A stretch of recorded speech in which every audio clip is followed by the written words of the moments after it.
1135 to the 25th of October 1154.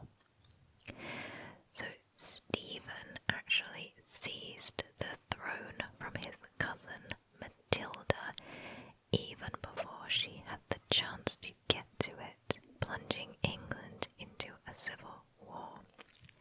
So let's click on Matilda here.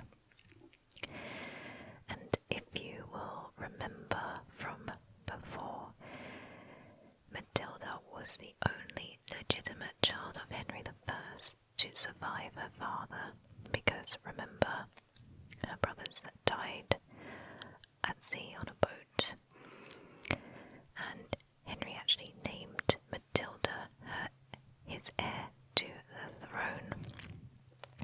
But jolly King Stephen, her cousin, wanted the crown for himself. But Matilda's evil cousin Stephen wanted the crown for himself, and they actually fought fiercely for 12 messy years for the crown.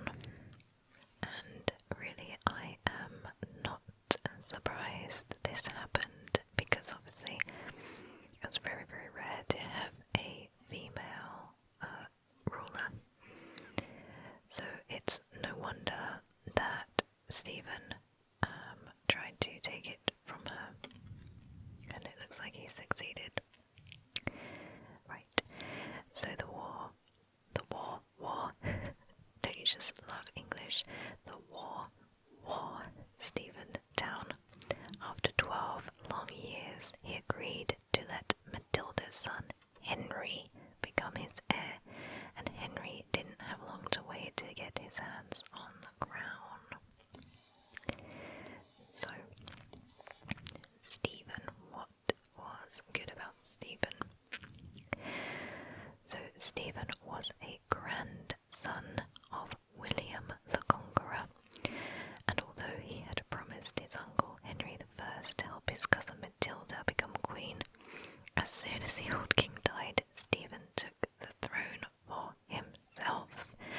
Cheeky bugger.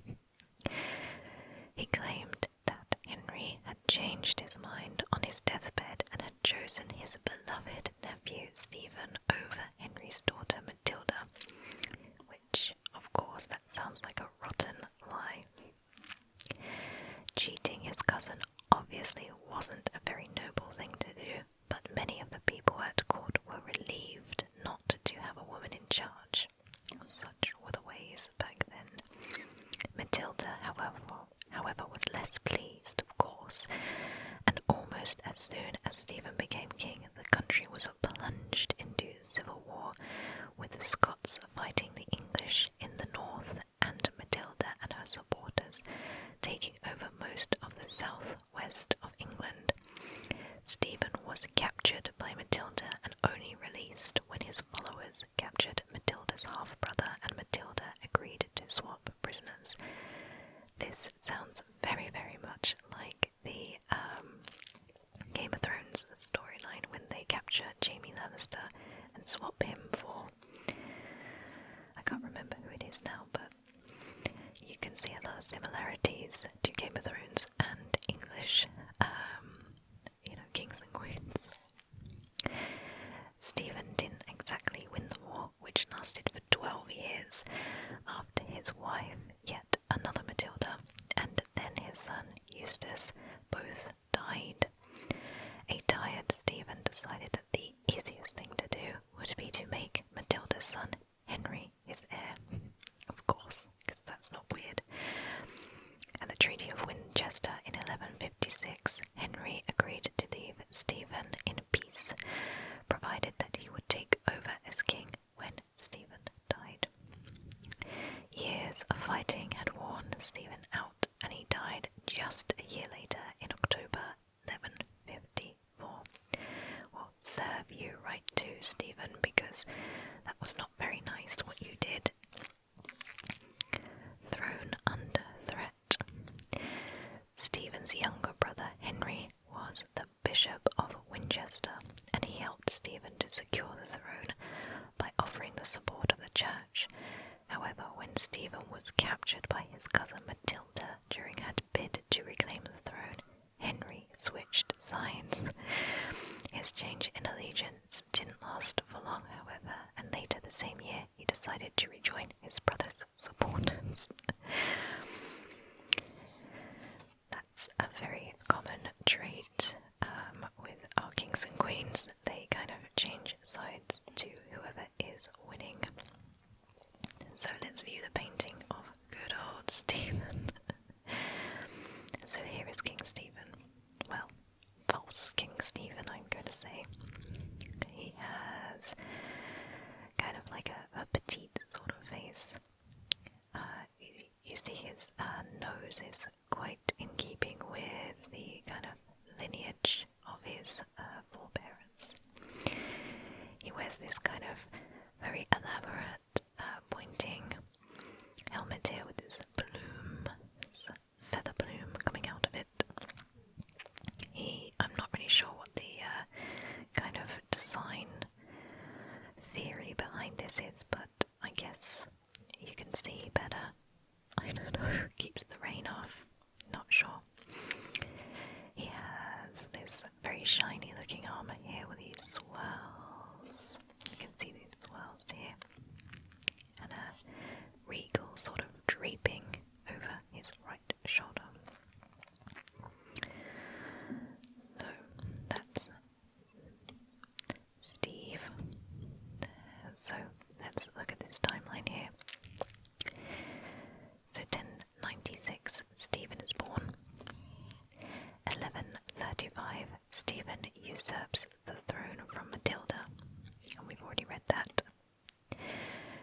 In 1141, Stephen is taken prisoner and held in Bristol Castle, and then in 1154, Stephen dies. So we see the related people here.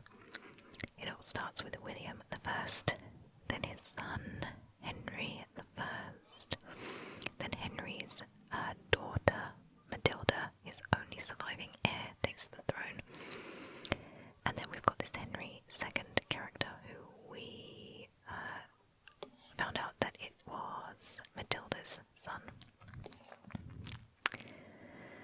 because Stephen didn't have any legitimate heirs or surviving heirs, I should say. So let's look at the family tree. He had a couple of siblings here. His mum was the Adela of Normandy. His dad was Stephen, Count of Blois and Chartres. Okay, go back onto you. And the line of succession. William II, Henry I, Adela of Normandy, Matilda, Stephen. And we go on to Henry next. So let's take the quiz and see how much we learnt about King Steve. So question 1 of 3. Stephen was the son and heir of Henry I. I'm going to say false. Correct. Stephen was the nephew of Henry I. Henry's nominated heir was his daughter Matilda. Question 2 of 3. For how many years did the Civil War rage as Stephen fought his cousin Matilda for the throne? Was it 100 years, 44 years, 5 years, or 12 years? I'm going to say 12 years. Correct. 12 years of civil war followed Stephen's decision to take the throne from Matilda. Question 3 of 3. At the Treaty of Winchester in 1153, who was named as heir to the throne? Was it Stephen's brother William, Henry I's daughter Matilda, Stephen's son Eustace, or Matilda's Matilda's son, Henry. I'm going to go with Matilda's son, Henry. Correct.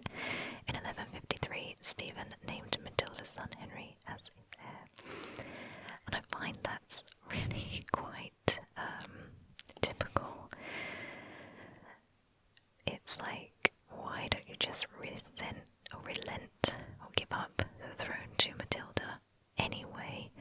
Because she's clearly going to name her son as heir anyway, so why don't you just give it up? I don't know, but at least Matilda's bloodline got to the throne, and it's such a shame that Matilda never got to rule properly, but good for her to fight for it. And we scored 3 crowns out of 3. So we had a very quick in and out sort of king, usurper, I'm going to call him. Not a very nice person to take the rightful throne crown away from Matilda. But like I said, good for Matilda for fighting back against him, but in the end, nasty people always got what they deserve, and he died after the fighting. So